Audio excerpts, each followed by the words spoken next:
穿越斗罗，以苏乞觉醒修罗魔剑武魂，开局自带杀神领域，引发天地异象。好不容易碰到先天修罗圣体，修罗神不装了，直接摊牌，为你降下修罗神9考，并一路护送你成神。结果被善良邪恶2大神王发现后，修罗神无所谓地道，善良还有邪恶，我确实违反了神界规定，但我不会因此道歉和认错。如果你们要剥夺我的神位，那就动手吧，反正我早就想罢手不干。不过你们要想清楚，神界失去修罗神，金龙王的封印必将松动，届时金龙王破茧而出，致使神界大乱。你们2大神王难辞其咎。神界无尽星河，浩瀚无边，星辰流转，位面交错，修罗神立于星河之巅，暗红色神袍猎猎作响，血色杀气缠绕周身。他淡漠的目光扫过众多位面，每天都在寻觅着下一任修罗神传承者。斗罗星竟有星星孕育，细细探查，修罗神眼底泛起一丝波澜。此子名叫唐三，是上一任修罗神传承者唐晨的嫡系后代，其父唐昊身负杀神领域，本就是修罗神的候选传人，血脉传承，根正苗红，是极佳的传承者，绝不能让他死。念头落下，修罗神暗中催动神念，加强唐昊的杀神领域。这使得唐昊实力大增，竟在刚突破封号斗罗之际，力战数位封号斗罗，更是越阶重创天使斗罗千寻疾。眼看唐昊带着婴儿唐三成功逃走，修罗神暗松一口气，不禁感叹唐晨一脉的后代真是与自己有缘，这唐三倒是可以当做下一任传承者培养。至于唐晨本人，正好拿他为唐三铺路。这时，另一个星星从圣魂村孕育而生，那是一股天生刻入灵魂的杀戮之气，纯净霸道，与修罗本源神力完美契合。还有一人，修罗神心神矩阵，此子名叫苏乞，也是个婴儿，虽没有唐三那样的身世背景，灵魂却自带杀气，难不成变异出了和杀气有关的武魂血脉？想到这，修罗神催动神念，直奔那道星星源头探去，想要看透其灵魂本源，可任凭他施展神力，都无济于事。此子命运迷雾重重，竟连我神界执法神都无法窥探分毫。先天修罗圣体，这简直是为我量身打造的完美传承者。修罗神压下心中震撼，收敛神念，不再窥探，神界无法插手人间之事。此子不像唐昊那样拥有杀神领域，自己暗中出手会被2大神王发现，如今也只能静观其变，待此子成长起来。斗罗星，天斗帝国，法斯诺行省，诺丁城100里外，圣魂村。6年光阴转瞬即逝，圣魂村觉醒殿内，一共8个6岁小孩排着整齐队伍，神色紧张又期待。苏乞站在队伍最右边的位置，黑发黑瞳，身旁站着气息内敛的唐三。今天是圣魂村1年1度的武魂觉醒，诺丁城武魂殿执事素云涛负责此次觉醒。看着素云涛帮第一个小孩觉醒武魂，苏乞指尖微微攥紧，心中不禁有些期待。他是蓝星穿越者，前世降生武魂殿，穿越过来的灵魂化作大陆极为罕见的灵魂武魂，先天满魂力，武魂殿倾力培养，奉为未来圣子。25岁登顶96级超级斗罗，成为武魂殿史上最年轻的第8供奉。为寻求成神之路，苏乞独闯杀戮之都，百场全胜，顺利通关。杀戮之王忌惮他日后的实力，想要百般拉拢，他一口拒绝，只想走出杀戮之都，因为怕武魂殿过来要人。杀戮之王只好按规定帮苏乞开启地狱路，可他更怕武魂殿有了杀神比比东后，又增添一个杀神，未来对自己不利，于是在地狱路设下死局，以9头血红蝙蝠王分身，裹挟修罗魔剑神力将苏乞击杀。濒死之际，苏乞的灵魂武魂第9魂技生命归还触发，以生死道消为代价，他的灵魂吞噬修罗魔剑的神力转世重生。如今6年过去，终于熬到武魂觉醒。前世自己是灵魂武魂，先天满魂力，这一世虽降生在小村落，父母武魂只是普通农具镰刀，但灵魂天生自带修罗魔剑的神力，应该可以让镰刀武魂变异。深吸一口气，苏乞压下心中思绪，他抬头看向面前的素云涛。此时所有小孩已经觉醒完毕，唐三像原著一样觉醒了双生武魂和先天满魂力，但他把昊天锤武魂藏了起来，只暴露蓝银草武魂。好了，孩子，你是最后一个站在觉醒阵中。听了素云涛的话，苏乞踏入前方的黑石觉醒阵，微笑道：“素大师，我准备好了，请开始吧。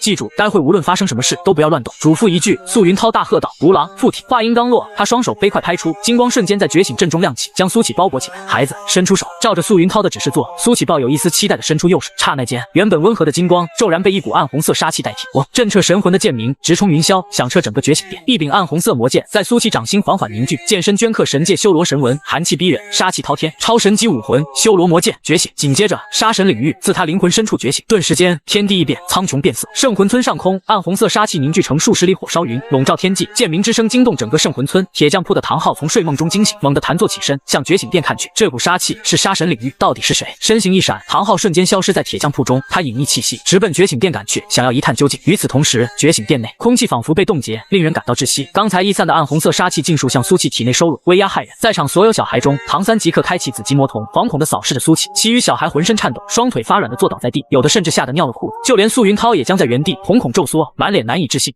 这是什么武魂？竟比我的独狼武魂更强大！好可怕的杀气！神剑修罗神亲眼目睹这一幕，体内神血沸腾，狂喜到极致，彻底褪去淡漠神性。修罗魔剑本神的超神器，怎会变成凡人的武魂？而且自带杀神领域。先前看好的唐三拥有双生武魂和先天满魂力，天赋比他曾祖唐晨更好，但仍需精心布局，漫长打磨。日后更要引导他进入杀戮之都，获取杀神领域，才能成为候选传承者。而苏乞先天修罗圣体与修罗神位完美契合，无需任何铺路，即可直接降下神考，全程庇佑，亲自栽培。等了1000年，终于等到完美传承者，终于可以卸下神位，脱离神界，遨游无尽星河。想到这些，修罗神再无迟疑，神念直接以杀神领域为媒介，强行将苏乞的意识拉入精神世界。只见血色的精神世界中，一尊身披暗红色修罗神铠，周身杀气环绕的百米巨人缓缓睁开双眸，神威四散。苏乞站在这尊百米巨人面前，人，眼中充满了震撼和不安。这白米巨人身上散发着前世接触过的修罗魔剑神力，难不成是杀戮之王的神念跟随自己的灵魂转世重生了？血色精神世界无边无尽，死寂压抑。修罗神的神念化身暗红色白米巨人矗立其间，恐怖神识如同大山般轰然朝苏起镇压而下。换作寻常6岁小孩，必然被压得昏死过去。可苏起依旧稳稳站立，身形笔直，眼中虽有震撼和不安，却也没表现出恐惧与慌乱。而他的精神世界更是固若金汤，这都多亏前世觉醒灵魂武魂，并修炼到96级超级斗罗，灵魂之力无比强大。历经濒死重生，灵魂又吞噬修罗魔剑神力，所以如今的灵魂强度堪比神魂，足以抗衡此时镇压而下的神识。不过，这白米巨人的神识强度显然不止于此，他突然出现在自己的精神世界，更施加神识镇压，却没有下死手，说明对方不是杀戮之王，难道是修罗神本尊？意识到这一点，苏琪眼中的不安褪去，只剩下强烈的震撼。从原著得知，修罗神是神界3大执法神之一，掌控杀戮和审判，单论实力，绝对是神界单体最强。最重要的是，修罗神迫切找寻传承者，想要将神位转让出去。如今自己觉醒修罗魔剑武魂，自带杀神领域，简直是他的梦中传人啊！兴许如此，他才以白米巨人的姿态降临自己的精神世界。捋清事情的来龙去脉，苏琪眼中的震撼转而变为惊喜。与此同时，白米巨人眼中的惊喜变为震撼。他虽是修罗神一缕神识所化，并非本尊，却能反映出修罗神实时的情绪变化，竟能抵消本神的一缕神识镇压。一个6岁稚童，灵魂之力怎会如此强大？小子，你绝不是凡人，告诉本神你的来历。修罗神以白米巨人姿态低头俯视着苏琪，语气冰冷威严，带着不容置疑的威压。为何你会觉醒本神的修罗魔剑作为武魂？又为何天生自带杀神领域？苏琪抬头，眼中的惊喜已经褪去，一脸平静地回望着修罗神的俯视。他没有畏惧，没有卑微，质问道：在我告知这些秘密之前，你不应该先自报家门吗？要知道，这里是我的精神世界。修罗神没想到一个6岁稚童能有这般胆识，这也再次验证了此人绝非凡人。周身杀气收敛，神识威压减弱。修罗神淡淡地道：本神乃神界执法神修罗，不过你所见的样子只是本神一缕神识所化。苏启闻言心中顿喜，这白米巨人果然是修罗神，前世杀戮之王的真实身份，名叫唐晨，是修罗神上一任传承者。如今修罗神降临，想必是已经放弃唐晨，转而把自己当做了下一任传承者。原著修罗神为了传位给唐三，可是连唐三死了都能复活。如果自己有这么一个护犊子的至高神庇护，那以后在斗罗大陆岂不是横着走？从苏启那充满野心的眼神中，修罗神再次确定他并非普通之斗。不过修罗神没有因此感到生气，反而有种轻松的感觉，因为这样彼此交流起来就容易多了。现在该你自报家门了。修罗神低沉的声音催促道。苏琪只隐瞒蓝星穿越者的身份，并没有隐瞒前世经历，坦白道：我前世主修灵魂武魂，25岁便突破96级魂力，为寻求成神之路，进入杀戮之都历练，独闯地狱路时，不料被杀戮之王设局坑杀。不过我在濒死之际，以灵魂之力吞噬部分修罗魔剑神力转世，才有了今生。听完苏琪的讲述，修罗神恍然道：难怪你觉醒了修罗魔剑作为武魂，更自带杀神领域，原来是前世灵魂累积，灵魂武魂转世重生，杀戮之都。修罗神正在查找杀戮之都近10年的历史沉淀，他发现6年前确实有个开启地狱路之人，拥有灵魂武魂，在地狱路被杀戮之王用修罗魔剑斩杀，此人名叫叶凡，想必就是眼前这6岁稚童的前世。核实身份后，修罗神有些好笑地道：前世为寻成神之路而死，今世刚觉醒武魂，便得到神器青睐。小子，看来你前世没有白活啊。既是如此，本神也不瞒你，当年设局坑杀你的杀戮之王，其实是我上一任传承者，只因被异兽侵占身体和意识，才失去了原本人格。作为本神的传承者，第9项考核极为苛刻，如果无法靠自身的力量恢复意识，战胜异兽，那结果只有死，这就是无法完成神考的代价。你叫苏启对吧？虽然前世惨死，但你今世6岁重修，却因此直接获得了开启神考的资格。怎样？你愿意成为本神的传承者吗？只要通过本神降下的修罗神9考，你便是新任修罗神，执掌世间一切杀戮，甚至拥有审判神旗以及是否同意他人自创神位的特权。当然，如果你无法顺利完成修罗神9考，那唐晨便是你的下场。苏启抬头注视着修罗神，目光坚定，拱手说道：我既是6岁重修，自带修罗魔剑和杀神领域，又怎会是下一个唐晨呢？修罗神尊，我愿意成为您的传承者，请您为我降下神考吧。回望着苏启的注视，修罗神眼神中闪过一抹炙热。此子乃先天修罗圣体，未来注定成为修罗神，所以哪怕自己暗中失于原著，也不算改变凡人命运，致使违反神界规定。这等好处简直千年难遇，看来自己也要执着一会了。否则此子若成为下一个唐晨，自己岂不是要花费更多时间和精力去培养唐三？好，小子，本神喜欢你的坦诚和勇气，从今天开始，你就是我修罗神新一任传承者，大胆的去完成神考吧。未来你和本神的亲和力越高，本神就越方便出手帮你，这一缕神识就留在你的精神世界，护你周全。希望下次见面的时候，你已经完成修罗第1考。随着威严的声音消失，白米巨人化作一缕神识融入苏启的精神世界，令他获得了一丝神识之力，精神世界也因此变得无边无故。即便像千道流这样的绝世强者，也无法再撼动精神世界分毫。与此同时，一道血色剑纹浮现在苏启额头正中间，纹路深邃，杀气凛然，正是修罗神传承者的专属印记。紧接着，冰冷威严的低沉之声响彻整个精神世界。苏启觉醒修罗魔剑武魂，自带杀神领域，先天修罗圣体，成功开启修罗神9考，获得修罗神永久庇护，神魂不受任何邪祟，外物侵染。修罗神第1考突破至40级魂力，必须2次越级吸收魂环，魂环品质必须都是顶级以上，限时1年内完成。完成考核后，可获得如下奖励：魂力直接提升2级，杀气大增，与修罗神亲和力增加5%。就在低沉之声消失的下一秒，苏启的意识从精神世界脱离，回到本体。他手握修罗罗魔剑目视前方，素云涛以及唐三和一众小孩纷纷从恐惧中回过神，他们一个个脸色惨白，依旧心有余悸。觉醒殿内所有人的目光全都死死盯着苏启，眼中尽是敬畏。看着苏启额头上的血色渐纹淡去，唐三紫极魔瞳不禁微微颤动，他感觉自己身上好像被夺走了什么，整个人变得有些奇怪。另一边，觉醒殿外，看着手握修罗魔剑的苏启，唐昊紧绷的精神缓缓放松，还好这股杀气不是来自武魂殿之事，否则自己又要带着儿子唐三躲避追杀了。放松过后，唐昊心中充满震惊和迷惑，他想不明白为什么这叫苏启的小竟天生自带杀气。从刚才的杀气强度来看，此子的杀气显然已经凝实，形成了杀神领域。难不成此子觉醒的血剑武魂本身自带杀神领域吗？一个圣魂村本土小孩怎会有如此强大的剑武魂传承？总不至于这孩子的父母和自己一样，也是拥有杀神领域的魂师强者，为了躲避追杀才隐居在圣魂村。想到这，唐昊很快打消这个念头。3年前，他亲眼目睹苏启的父母相继病死，哪怕死去那一刻都没有一丝魂力波动外露，可见其父母是没有魂力的普通人，并非隐世强者。觉醒殿内，素云涛深呼吸数次，才压下心中的震撼。他捧着魂力测试水晶球，双手都在颤抖。孩子，快收回你的剑武魂，测试一下魂力，我是不会看走眼的。你觉醒的剑武魂定是顶级器武魂，必有先天魂力产生。好，应答一声，苏启手握的修罗魔剑化作血光消散，他抬手轻轻按在透明水晶球上，刹那间，耀眼到极致的金光轰然爆发，光芒直冲屋顶，刺眼夺目。咔嚓，嘣，清脆的碎裂声响起，测试水晶球直接崩碎成漫天粉末，全场死寂，所有人彻底僵住。唐三瞳孔骤缩，满心震撼，不可思议地审视着苏启，他发现此人绝对不一般。刚才武魂觉醒时外放的杀气，简直比前世唐门中任何一位善于暗杀的唐门子弟更浓烈。如今测试魂力，又将水晶球挤爆，这种种异象，无不说明对方绝非常人。看着水晶球在手中爆碎成粉末，素云涛吓得连忙缩回手，猛地后退几步，浑身僵直，大脑一片空白。武魂殿的测试水晶球最高可承载先天10级满魂力，此时直接崩碎，只有2种可能，要么是水晶球坏了，要么是眼前这孩子的先天魂力远超10级。窗外，唐昊神色大变，逆天武魂外加破上限的先天满魂力，此子天赋旷古烁今，一个小小圣魂村怎会诞生此等奇才？素大师，对不起，把你的水晶球弄坏了。苏启故作心虚地道：“您还有水晶球吗？要不我们再测试一遍？”素云涛猛地回神，呼吸急促，满脸激动，他蹲下身，双手抓着苏启的肩膀，目光灼灼地道：“孩子，不用测试了，刚才水晶球有超标的光芒出现，说明你至少是先天满魂力。像你这种情况，我是第一次见。怎样，要不要加入我们武魂殿？武魂殿有最好的老师帮你解答各种疑惑，更有最好的资源培养你。我相信你未来必有封号之资。”回望着素云涛，苏启陷入了沉思。前世他是武魂殿圣子，25岁便成为了供奉殿最年轻的第8供奉，虽不至于誓死效忠武魂殿，但回武魂殿发展会多几分归属感，将来也能有更多强者帮忙猎杀顶级魂兽。毕竟修罗神发布的修罗第一考可是重点要求，所有魂环品质都要在顶级以上，而只有顶级魂兽才能产生顶级魂环，也只有武魂殿才能帮自己找到这么多顶级魂兽。一想到自己以新身份重回武魂殿，苏启就觉得有趣，他倒不怕现在加入武魂殿会被唐昊锤死，因为唐昊的昊天锤武魂本源烙印着杀神领域，自己只需动用修罗神留下的一缕神识，便可操控杀神领域，限制唐昊一举一动。如果修罗神亲自出手，甚至可以通过引爆杀神领域，将唐昊的昊天锤武魂炸碎。素大师，我愿意加入武魂殿。听了苏启的回答，素云涛心中的激动无以言表，他兴奋地拍了拍苏启的肩膀，强忍着欢喜道：“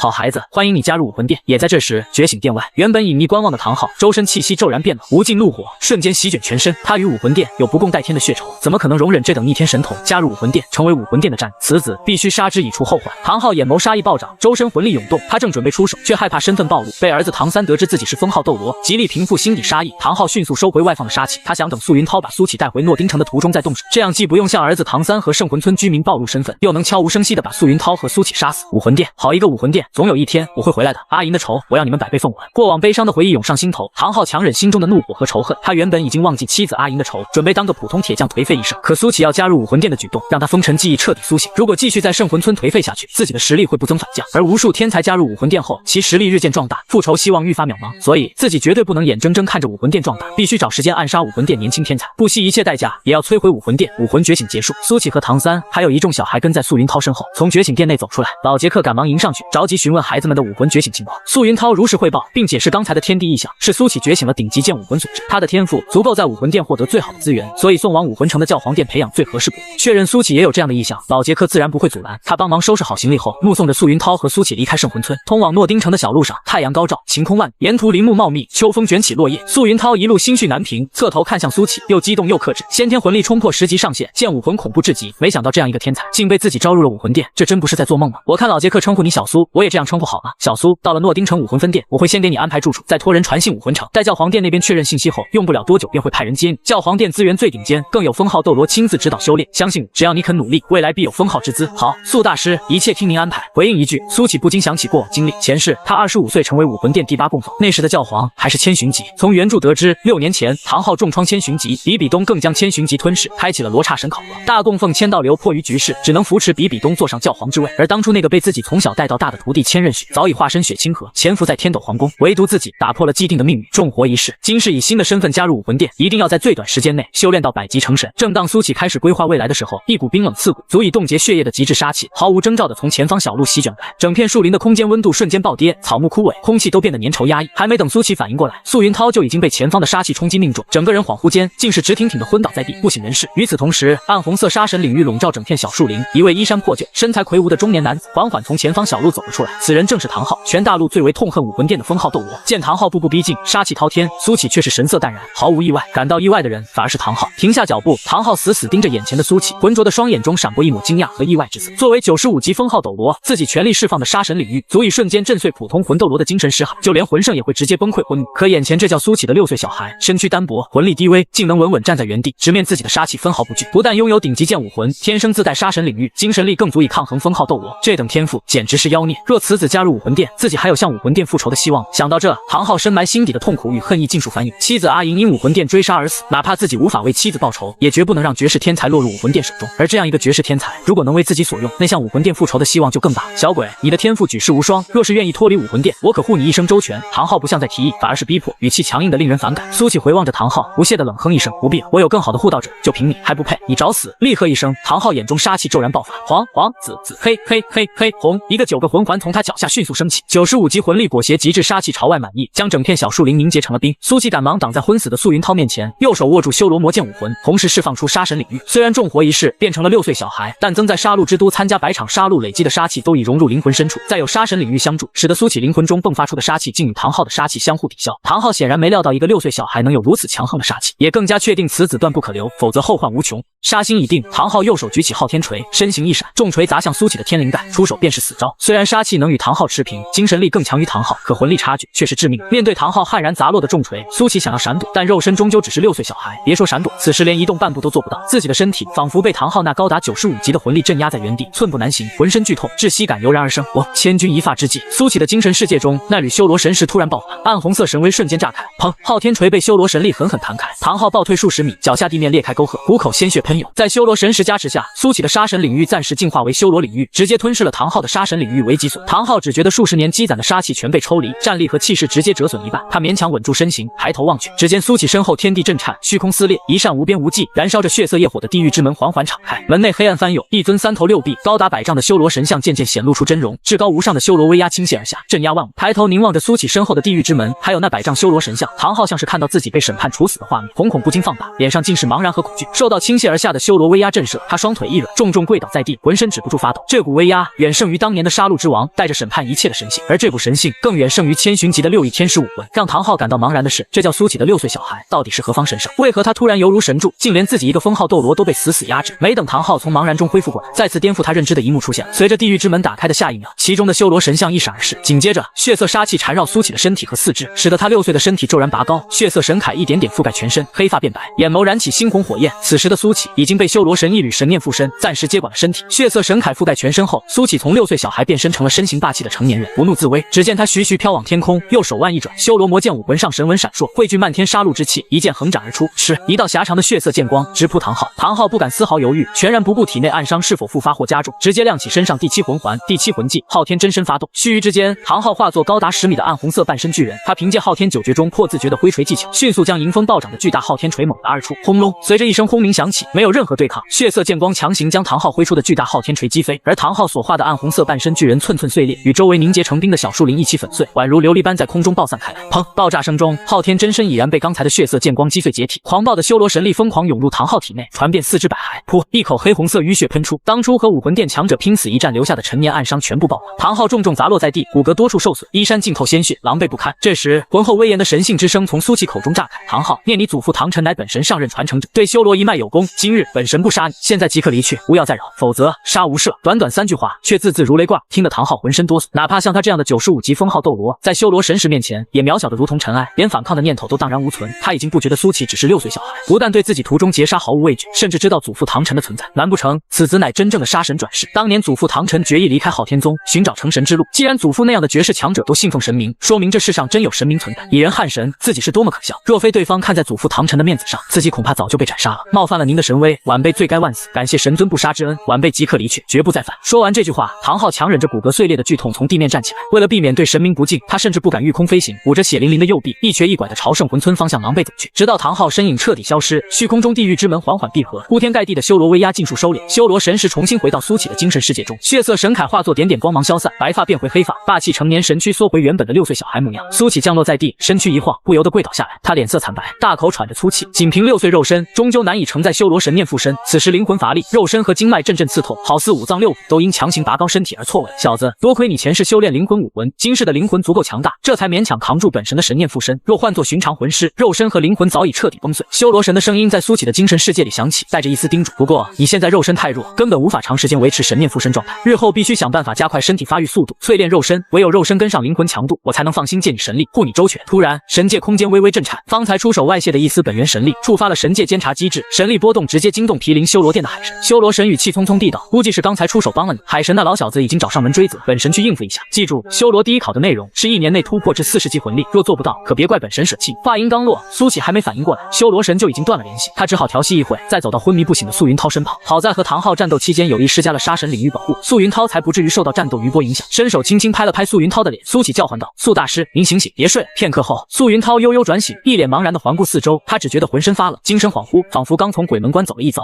我这是怎么了？为什么我会躺在地上？听了素云涛的询问，苏起用小孩的语气说道：“素大师，您应该是最近奔波各地觉醒武魂太过劳累，走着走着就睡着了。我奶奶说过，随地睡觉可是很容易着凉的，是吗？”素云涛按揉着发胀的太阳穴，想了想才无奈叹息一声，估计真是最近奔波太累，身体扛不住，等回到诺丁城分店，我必须好好休整几日才行。走吧，回分店。说罢，素云涛缓缓站起身，刚整理好衣衫，他肃然起敬，印象中自己好像走在小树林里吧？怎么小树林像是被抹除似的，不见了踪迹？难道真是太累了，困到产生幻觉？低头看了苏起一眼，素云涛挑了挑眉，总不至于是一个6岁小孩把小树林给抹除了吧？抛开这个臆想，素云涛摇了摇头，随即迈步向前赶路。苏起紧随其后，心中暗松一口气，还好素云涛没有意识到刚才的战斗，经此一战，唐昊日后绝不敢来招惹自己，如此便能在武魂殿安心发育。一路前行，夕阳西下，二人终于踏入诺丁城内。回到武魂殿分店后，素云涛如实上报消息，给苏起安排了待遇最好的豪华单间，也备好了充足的基础修炼资源。苏起则闭门打坐，暗自思索着该如何利用武魂殿提供的资源，加快身体发育速度。另一边，浩瀚神界修罗殿内，修罗神收回了那一缕神念。与此同时，碧蓝神光冲破星河壁垒，海神波塞冬现身修罗殿，蓝金色神力与血色杀气遥遥对峙。修罗已违规了，海神语气平静，却带着不容置疑的力量。神界规定，神器不得干预凡人命运。修罗已动用本源神力出手庇护传承者，我可是看得一清二楚。你如此明目张胆的违反神规，怕不是在滥用执法神特权谋私吧？听完海神的讲述，修罗神从容端坐在神座上，血眸冷淡，不屑道：“苏起觉醒了我的修罗魔剑作为武魂血脉，更自带我的传承信物，杀神领域乃先天修罗圣体。他未来注定是要成为修罗神的人，所以我出手帮他，并不算干涉他的命运。而唐三目前除了是我上任传承者后代外，其他一切都与修罗一道扯不上关系。如果我出手帮唐三，强行让他继承我的神位，那才叫干涉凡人命运，违反神规。海神，你是不是很嫉妒我啊？有本事你也找一个先天海神圣体的传承者，别在这逮着我就要追责告状。”听了这番话，再看着修罗神春风得意的样子，海神气得想要捶胸顿足，但他没有这样做，反而坏笑着说道：“修罗，既然你选定了苏起作为传承者，那唐三可就归我。我观此子也有成神之资，只需多些机缘铺路，未来完成我海神9考的概率还是很大的。”不，修罗神拒绝道：“我之所以不杀唐昊，就是为了留着他保护唐三。海神，我可不像你那么笨，只在人间留下一个传承信物。苏起我自会用心扶持，但为了避免意外情况，我还需唐三作为备选，所以不能让给你。你个老修罗，贪得无厌，迟早要遭报应，我可不管。唐三我看上，等你把心思都花在苏起身上时，我就钻你空子，抢你候选。”说到这，海神话锋一转，纠正道：“不对，现在唐三连杀神领域都没有，根本不算是你的候选人，我把他视为传承者，你也管不着。”哼，修罗神不屑道：“海神说的好像唐三有你的传承信物一样，我记得你留在斗罗大陆唯一的传承信物已经被天斗帝国当成了镇国之宝，你想让唐三从帝国手中得到此物，必然要出手干预人界诸多因果。好了，我不想跟你说太多废话，如果你想到善良和邪恶那告状，那去便是，反正我没有违规。不过海神，你可要想清楚了，今天你告我一次，以后就等着被我告到死。”见修罗神嘴角勾起一抹阴险的笑容，海神顿时无言以对，稍稍默然片刻，他才衣袖一挥，化作蓝金色光柱消失在修罗殿内。修罗常在河边走，哪有不湿鞋？我们都是迫切想把神位让出去的可怜人，以后彼此就睁一只眼闭一只眼吧。走了。目送海神消失，修罗神无所谓的笑了笑，他已经下定决心用最短的时间把苏起培养成新一任修罗神，所以哪怕是顶风作案，这次也一定要把神位转让出去。斗罗神界外还有好多未知的星系位面等着自己探索，怎能终身被囚禁于此？就在修罗神和海神结束聊天的时候，远在人界已经是晚上。圣魂村内月色暗沉，被修罗神一缕神念打至重伤后，唐昊去找了一位治疗能力堪比封号斗罗的老友治疗伤势。他体表伤势痊愈，但体内暗伤加重，祸及经脉，根基受损，已经修炼受限，终身无法再有所突破。虽然恢复了活力，唐昊却显得比以往更加落寞和颓废，死气沉沉地走进铁匠铺。见父亲终于回来，唐三满脸担忧，赶忙上前关心问道：“爸，您去哪啊？少管我，如果你闲着没事做，就帮我把那几件农具修好，明天就要交货。”冷冷回应一句，唐昊头也没抬，意志消沉，径直迈入里屋。他显然是经过与修罗神念交手后，整个人都陷入了深深绝望之中。如今武魂殿有苏起这个杀神传人加入，自己还有什么复仇的希望？还不如继续颓废下去，一辈子当个普通铁匠，不再问世事。目睹唐昊这般麻木消消沉的模样，唐三心头酸涩。虽然这个父亲平时对自己很冷淡，可他毕竟是自己在这个世界唯一的亲人，于情于理，自己都该对他给予关心，也应该向他说明情况。斟酌一会，唐三开口道：“爸，我觉醒了蓝银草武魂，先天满魂力。除了蓝银草武魂外，我还觉醒了一个锤子武魂，因为过于沉重，我便下意识地收了回去，没有让其他人看到。”听完唐三这番话，唐昊猛地推开木门，从里屋走了出来。他和刚才麻木消沉的模样判若两人，主动要求道：“把武魂释放出来。”好，应答一声，唐三先是抬起右手，亮出了蓝银草武魂，再收回蓝银草武魂，抬起左手，一个乌黑的锤子武魂悄然浮现。看到这个锤子武魂，唐昊冷淡的双眼瞬间变得动容，他猛地蹲下身，张开双手把唐三搂在怀里，激动道：“好，